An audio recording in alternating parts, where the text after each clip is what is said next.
There are a number of significant differences between laying bricks and concrete Besa blocks. Concrete blocks are much stronger than bricks, especially when steel rods and concrete are laid into them. I'm about to lay two different types of walls with concrete blocks. The first one will be the front basement wall of my house, and this will have to be waterproof. The second one is a retaining wall to go here that will support this side of the timber deck that I'm going to build off the house. This wall doesn't have to be waterproof. In fact, I'm actually going to encourage the water to flow through it. You have to give controlling groundwater serious consideration when constructing a retaining wall, because it's not just the fill that will push the wall over. The main thing that will push it over is hydraulic pressure when that gets wet. So if you can control the water, you'll ease the pressure.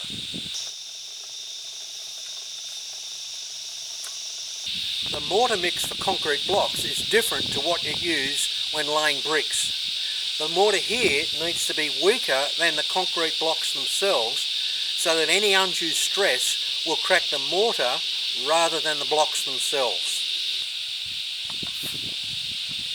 Make sure you use the proper bricklaying double washed sand in the correct ratio. As with laying bricks, put dishwashing detergent in your water to give your mortar elasticity and to help it flow smoothly off the trowel.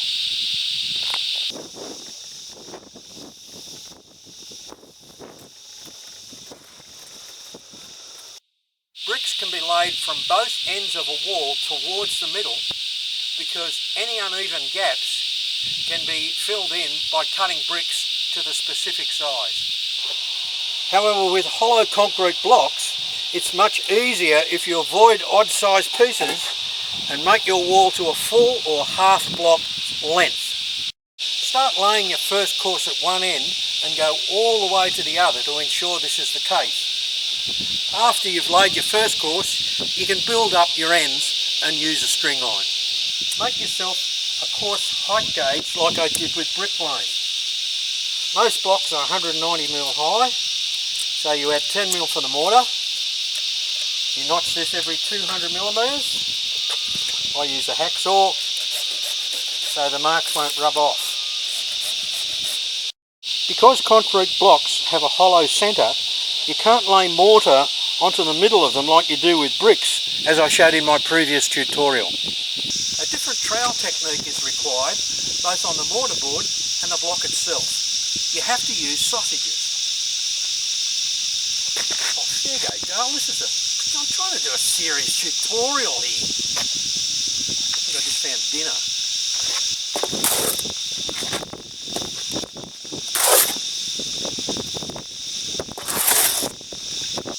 Take a slice of mortar and roll it from side to side to form a sausage the length of your trowel, then scoop it up.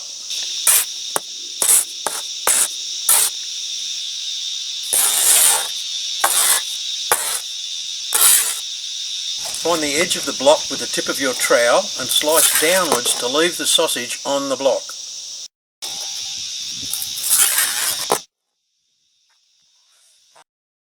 Cut out half sausages on your mortarboard for depositing across the concrete blocks.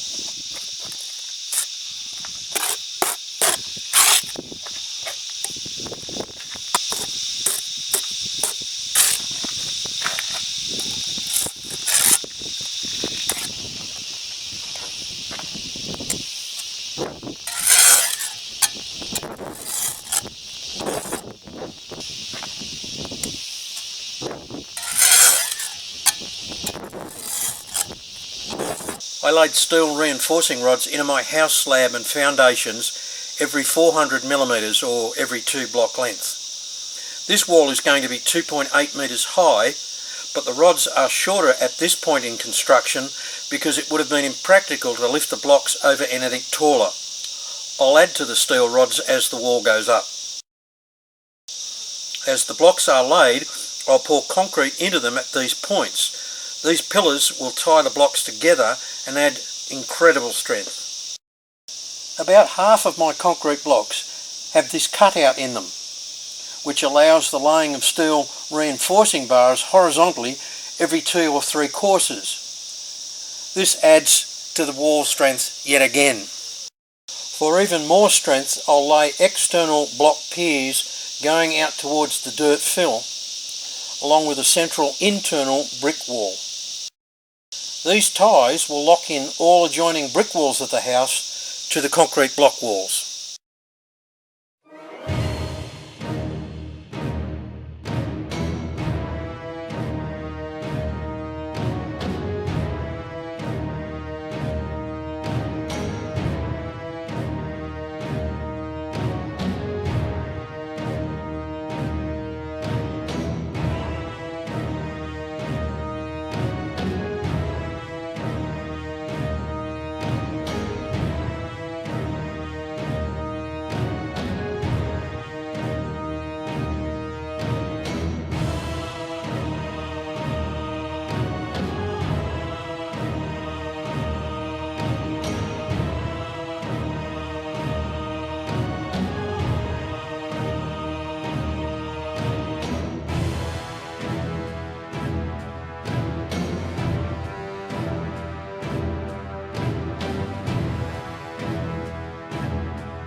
Although you could paint this wall with bitumen paint, it's much quicker to use pool liner plastic to waterproof this basement wall of the house. This membrane has to go into the drainage trench I've dug below the level of the slab.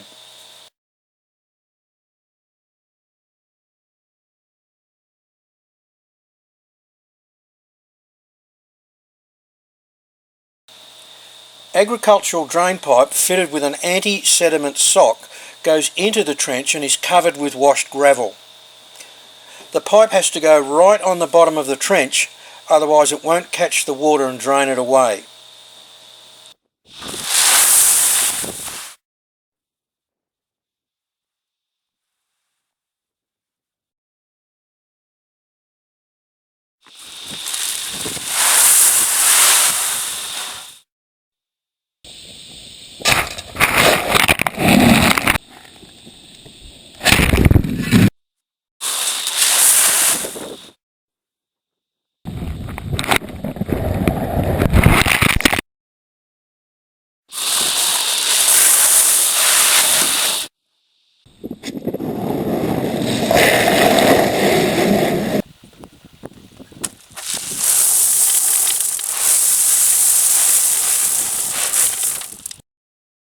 A layer of sediment catching cloth goes on top of the washed gravel to stop it silting up.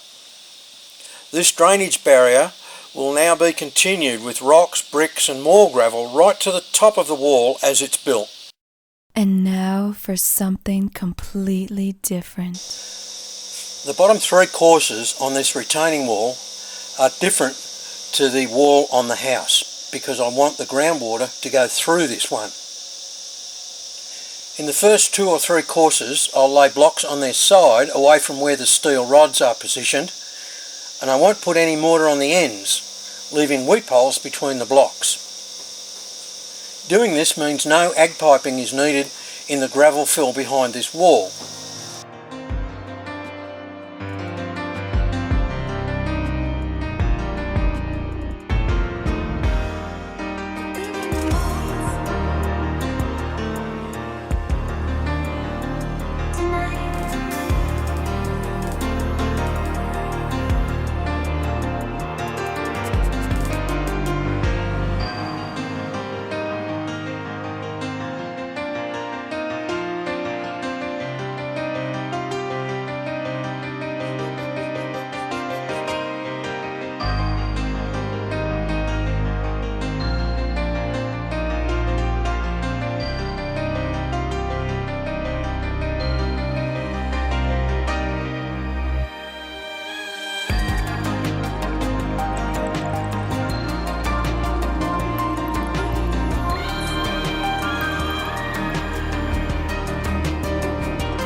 As I said earlier in this video, rather than pouring the piers within the block walls in one go, I'm going to do it in stages just because it's easier.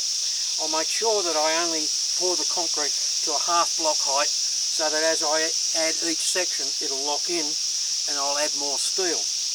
But getting the concrete in the hole out of a wheelbarrow or a shovel is a pretty sloppy affair. I couldn't find anything that would work, so I made my own funnel. Bob's your uncle. I'll be able to throw the concrete in there, and you need something like this because your mix needs to be very wet and sloppy to make sure it penetrates properly.